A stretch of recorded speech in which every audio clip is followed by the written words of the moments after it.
баракта бүргүн билбейби, 6 жыл жерде жатса даңаң алтындын өңү кирбейби, алтынга сары жез окшош асилдик жайы бирдейби, жийилип келсе бардыгыңа жылдыздын нурун айдайбы, күнүгө барактап баксаң да булбулдун көзү сайрайбы, көрүктүн күчү болбосоңа көрүнгө темир кайнайбы.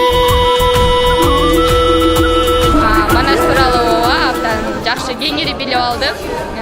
Кандай десем, мурун 50% билчү элем, азыр 100% ташып билип калдым. Чет мамлекетке жибербейт экени баягы көп айтышат.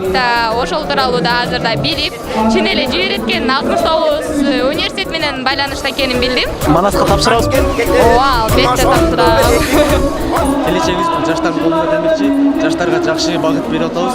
Буюрса, бүгүнкү иш-чарада Кыргыз Түрк Манас университетиндагы аябагандай жакшы деңгээлде бардык маалыматтар жеткире алдык деп ишендим. Ошондой азыр көрүп жатасыздар, биздин команда Манас университетинде иштеп жаткан таанытуу программасы боюнча мыкты кыздарыбыз, балдарыбыз иштеп жатышат. Бардыгына ыраазычылык билдирем. Дайыма ийгиликтерге, дайыма алдыга.